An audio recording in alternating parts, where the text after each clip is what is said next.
Jay here for Stretford, Paddock. This is the Paper Talk. As you can see, I'm in the studio. We are live. We're going to be talking about Manchester United, about Erik ten Hag, about Fenerbahce result, all that stuff. The Europa League game, obviously.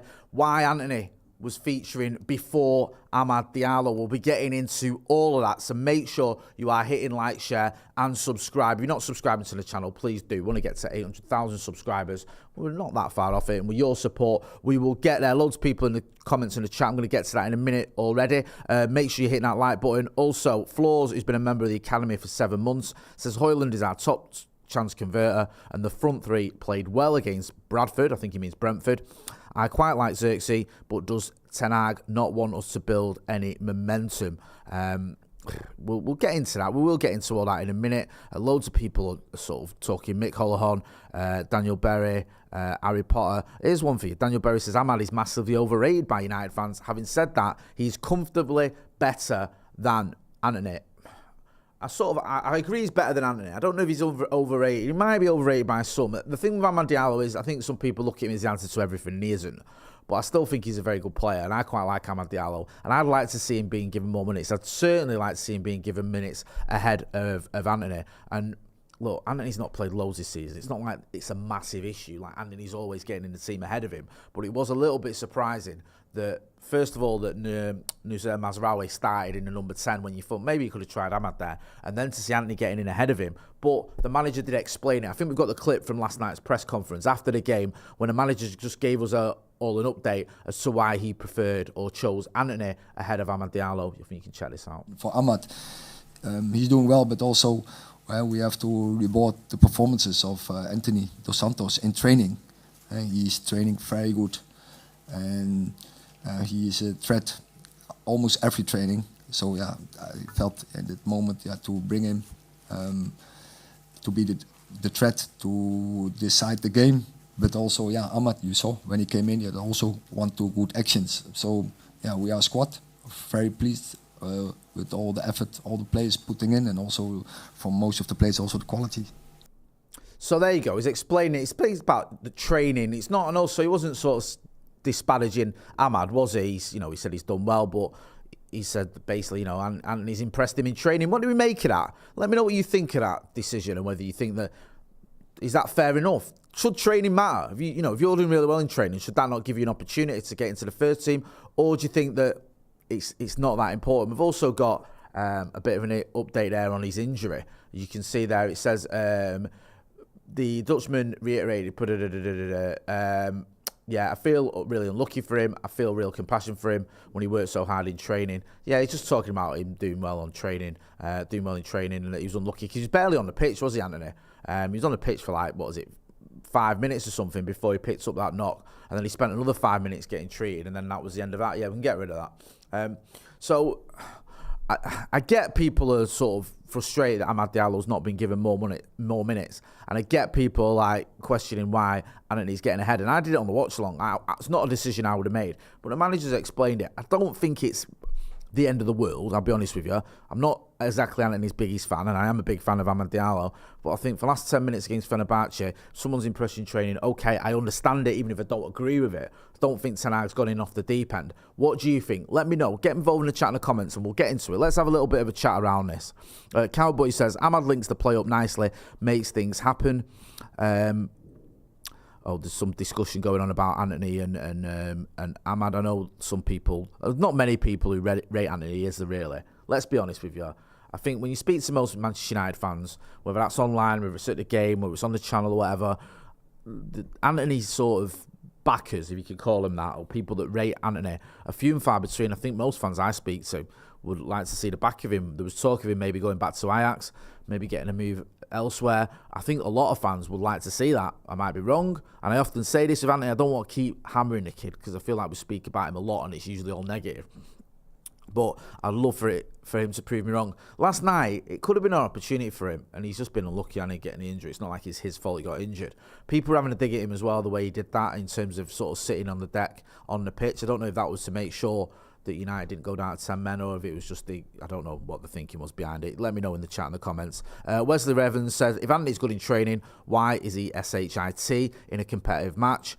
Ross Murphy says, when you hear him say perform well in training, it screams Jadon Sancho. Jadon Sancho, obviously, if you didn't know whether you've been living under a rock or something, Jadon Sancho obviously fell out with Erik ten Hag when Erik ten Hag called out his attitude in training. He said after the Arsenal game last season, didn't he, that the reason Jadon Sancho wasn't even in the squad was because of the levels in training. He hadn't reached the levels that you'd expect from a Manchester United player in training. So he obviously takes training seriously, as any manager should. If Antony's doing well in training, then that's why he's in the team. It's not like a conspiracy. It's just not something I completely agree with. Akash K says, Jay, I think it's perfectly obvious to me that Ten Hag doesn't trust or rate Ahmad, which is okay, to be honest. How we solve that issue is another problem. I don't know if he...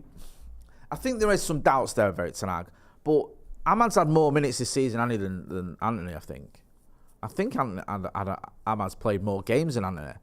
I know Antony had the Barnsley game where he obviously played a lot, but other than that, he's barely featured at all. And we have seen Ahmad playing games. I think he start against Crystal Palace, came on against Liverpool, so he has had moments and opportunities and minutes.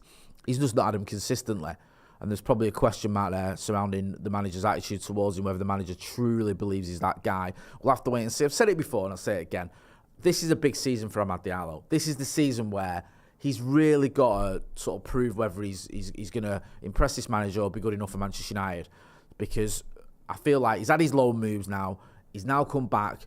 Last season, he had some big moments, didn't he? Obviously, the game against Liverpool was the big one. This season, you want to see him getting into the team and consistently performing for Manchester United. So far, we've seen glimpses and we've seen some good performances. Obviously, scored in the Premier League against Brighton, but it's not quite there, is it, where you go, yes, he's nailed down a place. And now, it almost feels like Antony's leapfrogged him in the pecking order. I don't know if that's a permanent thing or it's just temporary, but it's not a good look for Amad Diallo. If Antony, who's been shambolic, really, hasn't he, for the last 18 months, for United, is getting in ahead of you. And yes, you can look at training, you can go, well, training's obviously a big factor in it, but it's not just about training, is it? It's got to be other things as well as training. It's got to be the point of, like, if Antony performed better than Marcus Rashford in training, or put more effort in or whatever, do you think Marcus Rashford wouldn't be starting? I don't. I think he would be starting, because I think Marcus Rashford or Alejandro Garnacho or Rasmus Højlund are at a level where the manager turns to them as his sort of first choice players.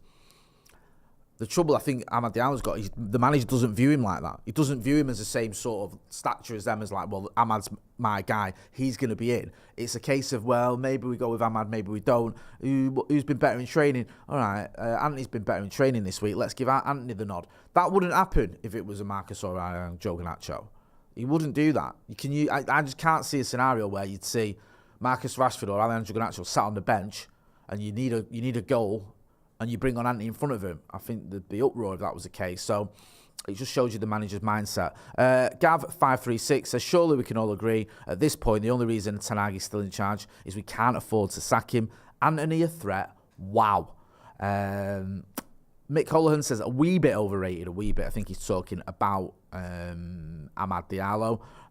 JR says, morning Jay, mods and fellow Devils. Ross Murphy says, morning JR. Harry Potter says, Eriksen should have played in the 10. That was an option, wasn't it? You could have played Christian Eriksen in the 10. He used to play there for Tottenham, didn't he? Quite a lot. And I think you've seen him sort of in those roles before.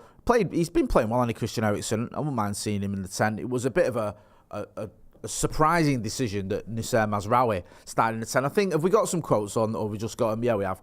You can see the quotes here from Erik ten Hag. He says, Eriksen there, Mainu as the 6, and we bring Maguire in the number 10 position. I know him from before, sometimes played him there for Ajax, also playing him as a fullback, and also in our system, he's playing in the half spaces, so he's capable of doing this job.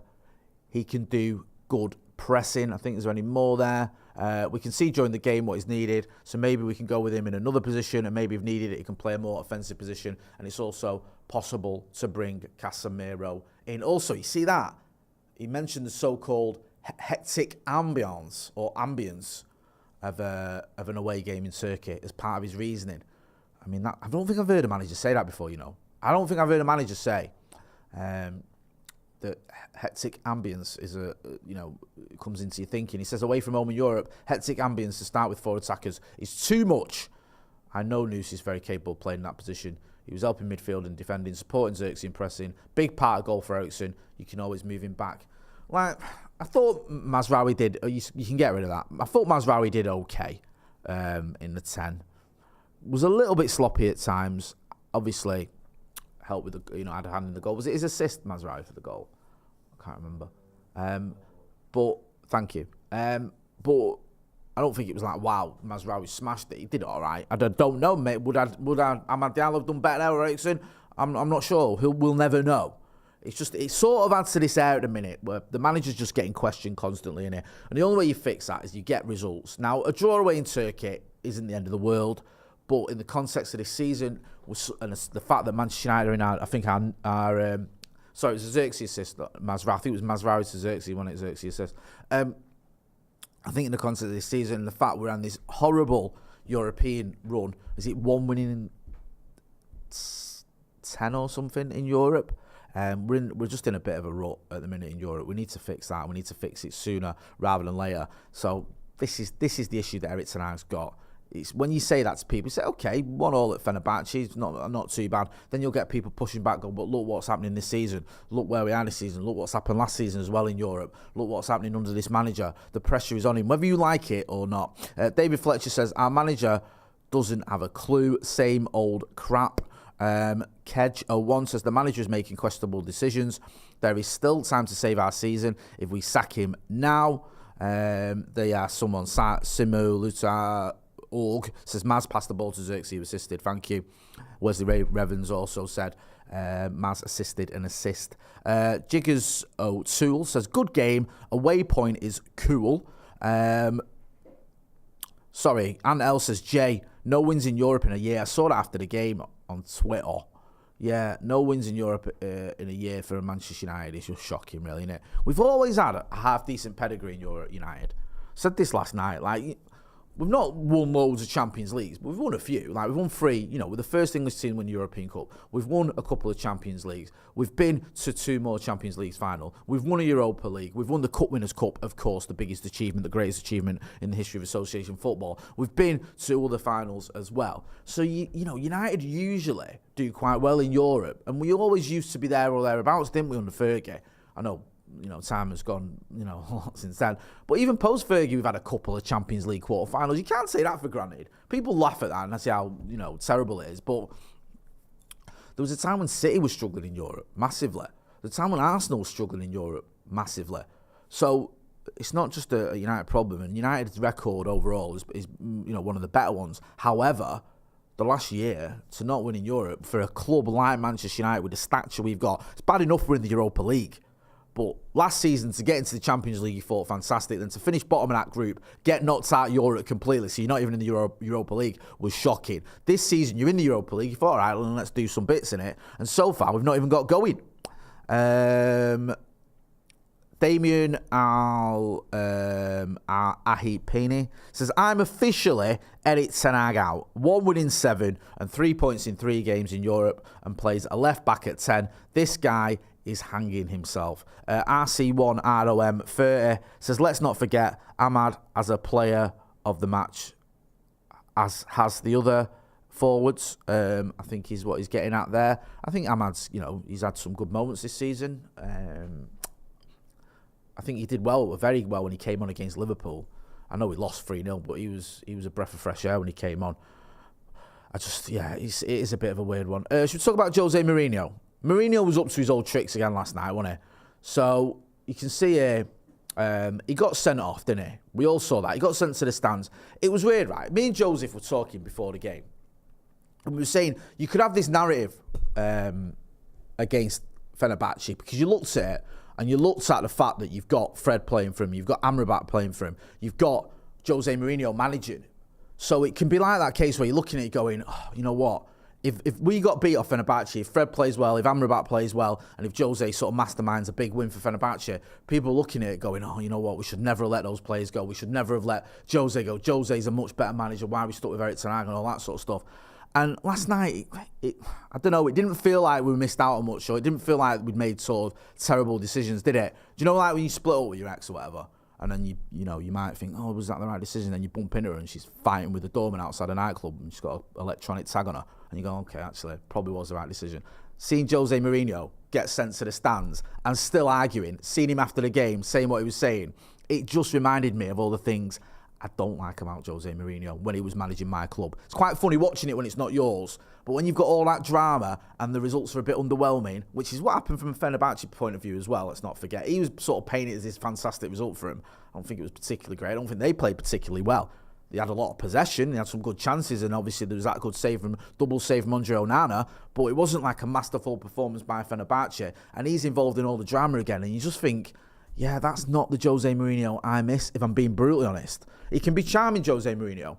I used to do the press conferences when he was there, and I had a laugh with him a couple of times. He can be, a manager who's got that little bit of charisma and that swagger, and at the time, he was what we needed at Manchester United, but towards the end, it was horrible. He was moody, he was making decisions that made zero sense. And last night reminded us a little bit of that. And no disrespect to Fenerbahce, I think there's a reason why Jose Mourinho has ended up managing there. And, a manager of his stature has won 2 Champions Leagues with different clubs. He could be doing a Carlo Ancelotti. He could be out of Real Madrid. He could be managing teams challenging for the Champions League, teams in one of the top 5 leagues in Europe, winning titles, whatever. And he's not. And it's been a little bit of a downward trajectory ever since he left Manchester United. You might have liked it since he came to United, to be honest with you. So yeah, I don't really miss him anymore. Also, he's told United what we've been missing, which is nice of him. Have we got that one? Jose Mourinho tells United what they're missing. If we can see the quote, where is it? I think if you scroll further down. Sorry, this isn't a quote. I think this is, go back up to the top. This is Miguel Delaney. I think this is in The Independent. Yeah, it is. He steals the show to tell Manchester United what they're missing, right? I saw this morning, and it's like, he might show us what we're missing. Is that necessarily a good thing? And I don't know about this steals the show thing, and it's like, oh, look at Jose. I remember Miguel Delaney used to give him pelters as well. And I think there's that whole thing of, good old Jose, don't we miss him? Not really. Not all the time. I just felt last night wasn't great for either team, to be honest with you. United could have done with a win, and Jose Mourinho probably could have done without getting sent to the stands and sort of focusing on the referee, which is what he was doing by the end of the game. Also, there was a picture doing the rounds, Casemiro and Jose Mourinho. They had a bit of a reunion. I think Casemiro posted on Instagram because I think Jose gave him his debut, so he was sort of praising him. We saw a lot of that, didn't we, at the end of the game, all this hugging and kissing and all. I don't mind it too much, but it's a bit much when you've just had a bit of a disappointing result and you're struggling in Europe. It's just a bit like, just bore off. Let's talk about Aaron Wan-Bissaka. Aaron Wan-Bissaka's done an interview for, I think for Sky. Obviously, I loved Aaron Wan-Bissaka. Anyone watches this channel knows that. Didn't want to see him go. But he's giving an interview here, and he's talking about his time at West Ham. We obviously face West Ham this weekend. Aaron Wan-Bissaka. West Ham are struggling a little bit. I think they're 15th in the league, so it's too early to tell whether his move has been a success. But there's some question marks, weren't there, about whether we should have let Aaron Wan-Bissaka go. He's sort of spoken about that. He says he likes to let his boots do the talking. That's what the journalist is saying. To express myself more, to give more at the other end, that's what the coach, Julian Lopetegui, has given me license to do, especially while you're in those positions in the final third, which comes quite often for me. That's the time to show my ability there. The manager is encouraging me to do it. He spoke about his time at United. I think, yeah, we've got it here. He said it was difficult to leave Old Trafford, but departed on good terms. Yeah, I get it. I think that Aaron Wan-Bissaka, yeah, there he said, I'm proud the whole journey, whatever it's come with, the ups and downs, being able to get 2 cups out of it, going through that experience was amazing. I really liked Aaron Wan-Bissaka. I get people don't, or didn't think he was quite good enough, especially going forward. But I wish him well after this weekend at West Ham. We don't want him doing. We don't want him doing well this weekend. PK says, why do you still back the manager? I get behind the manager, but I don't necessarily think this is going to end well, if that makes sense. You might see that's a bit of a contradiction. I'll always, if we go to a game or whatever, or support the team, and I want the manager to succeed. I want the team to win. I got rattled by that Spurs game. I've said that. I wanted us to beat Spurs. I thought we should. I wanted us to beat Spurs. I thought we should have beaten Spurs going into that game. I think that's a game you have to win, and that performance wasn't good enough. And that's the one where I had serious doubts about Erik ten Hag, and if I'm being brutally honest, I don't know if this. I don't think this will have a happy ending, and I hope I'm wrong. I hope he turns it around. Yeah, Jiggers O'Toole says loving Rashford playing on the right. Daniel Berry says Moyes, Lopetegui. Yeah, Lopetegui, right? West Ham have done that thing, haven't they, where they got rid of David Moyes. They bring someone in. Was it Pellegrini last time they did it? And then he doesn't deliver what they hoped. And it wouldn't surprise me if David Moyes ended up back at West Ham, you know. I know that might sound a little bit ludicrous, but like it's twice he's been there, and he took over from Slaven Bilic, got him out of trouble, then he got rid of him. They brought in Manuel Pellegrini. He did okay at first. Then he started getting him in trouble again. Then they brought back David Moyes. He got him out of trouble. Won him a trophy. Got him into Europe. Won him a European trophy. Like, he's done well there, David Moyes. Let me know what you think. Punch Paint says, Jay, absolute legend. We love you, bro. Thank you. Love you too. Alex says, Aaron Wan-Bissaka always looks like he's won a competition to be there. Don't know about that one, kid. Don't know about that one. Daniel Berry says, I think Moyes is destined to go back to Everton. Glenn F says, I thought it was a good game, even though it was a draw. Do you know what it is? It's the whole, I keep going, context. It's the whole thing about the draw. A draw's all right if you sort of losing and then you get a draw. What's frustrating is, in all 3 European games this season, we've been leading at some point. I know we came back to get an equaliser against Porto, but we were 2-0 up at one point. We were 1-0 up at home against FC Twente, and we were 1-0 up last night against Fenerbahce. So to not win any of those games, it's just annoying, isn't it? It really is. And also, this whole new Europa League sort of structure makes it all dead confusing, because you're looking at it and you're going, all right, we've drawn 3 games. Does that mean we're really going to struggle to qualify? Well, probably not. Like, we'll be all right if we, beat PAOK and Bodo Glimt and Rangers or whatever. Like, the way this has been done now is just, it makes it not impossible. It makes it very difficult not to qualify. If we don't qualify through this super group, if you can call it that, then we're going to be in all sorts of trouble, and the manager's going to be in all sorts of trouble. Ross Murphy says, getting a point away in Turkey is not bad, but it's the fact we have been winless in Europe for a year. Yeah, that is the issue. I think you've summed it up perfectly there. A point away in Europe is fine, but to not win a game in Europe for a year is a disgrace. Let's go straight through to, let's talk about Darren Fletcher before we wrap up. Got the Darren Fletcher. This was tweeted, I think, an hour ago or an hour and 20 minutes ago. Darren Fletcher has been charged with misconduct following Manchester United's fixture against Brentford on Saturday in the Premier League. It is alleged the coach acted in an improper and confrontational manner and used abusive or insulting words towards the fourth official and the referee or assistant referees. Darren Fletcher has until Tuesday to respond. So, yeah, I mean, obviously, seen his ass about some of that, didn't it? Probably the Delict incident where Delict wasn't let back on the pitch. We'll find out what the situation was like. It's not like the end of the world, is it? But I think that just shows how annoyed everyone was with the fact that Delict wasn't let back on the pitch, if it is indeed that incident. And then obviously Brentford scored. Let's talk about Andre Onana. Andre Onana, we're not happy, of course we're not, but we move on. We're big guys. We take responsibility. Me, the first one, and we go again. He's doing well in the Onana in a minute. He has. He is, even. He had a bit of an up and down first season. He was disastrous in Europe, but then was better in the league. And I think he had a bit of a sort of upward trajectory, and then there was a bit of a ropey one, and then he was okay. And I said at the beginning of the season, I said he needs to have a good season this season. This is important, not just for him, but the manager as well. Obviously, a big signing by the manager, a big call to get rid of David De Gea and bring in Andre Onana. And I think now, his second season, you've got to kick on a little bit. You've got to be more consistent. You've got to be more reliable. I think we are seeing that from Andre Onana, and that double save last night was fantastic. So long may it continue. Harry Potter says he is a big guy. People talking about the goals as well, lack of goals. Firestar's not having it. Says, no, he's terrible. He could have caught that cross they scored from, but chose not to. I'm looking at the defenders on that one, to be honest with you, Firestar. I thought the defending was poor. Why is a striker basically unchallenged to make his header, to get his header? Neither of you's really not either dealt with the ball. I mean, I don't think it was great defending from Delo. He's let, was it Alan Saint-Maximin get the crossing relatively easily, and then the cross, which is very good, has dropped in between two defenders. One of you's got to deal with it, and also put the striker off. Do something. It's basically just a free header. He's not had to adjust himself. He's just headed it in, hasn't he, without much drama. And I just thought that wasn't great. Akash K says how awful was the low decision making last night. That pass to Rashford was poor, wasn't it? I think that sort of summed it up. Xerxes been mentioned quite a lot in the chat. I'm just going to mention it quickly.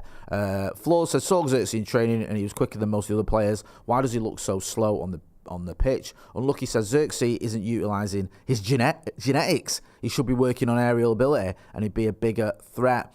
Joshua Xerxes one that a lot of people have been criticising over the last few weeks. I've noticed that. It's too early for me to start commenting on a player. I mean, you can still comment on, you can still sort of have an opinion on him, obviously, but it's too early to say whether he's good enough or not. I think we get behind him, get behind all players, especially ones that have just arrived. But I'm not quite buying into this idea that we've signed a poor player or whatever. He's not an out-and-out goal scorer. His record at Bologna was showed that he was their top scorer, but I think he only scored about 12 goals, or whatever. So he's not someone who's going to bang him in every week, but he can link up play well. That's his main asset, and we saw glimpses of that in the first few games we saw him. He's having a rope run. There's been a few moments, haven't there, from him where you're going, what are you doing? Yesterday, one thing that annoyed me a little bit with him was he kept overhitting passes. He just needs to work on that a little bit. It's not easy coming into Manchester United, and hopefully he can regain his mojo or get to the levels that he showed last season at Bologna. Witterbird says Delo screams overplayed. Maybe he's played a lot of football. Diogo Delone, he's had no breaks. Akash K agrees with that one. Ross Murphy says, Xerxes on another day, he'd be on like 7 goals this season. He's still adjusting to Manchester United. I like to see him and Højlund together. I wouldn't mind seeing Xerxes in a 10, actually. I thought he can play there. That might work. We'll wait and see, though. We'll wait and see what Eric Ten Hag's going to do. He does like to mix things up. Bruno's back this weekend, though. We've got the preview for the West Ham game, so that'll be myself and Joe Smith. You can check that out. We've got Jamie Jackson coming in later on for Off the Bar. And we'll have the brew, of course, so make sure you are hitting like, share, and subscribe so you don't miss out on any of that good stuff. I'm Jay Moy. This has been The Paper Talk. Thanks for watching.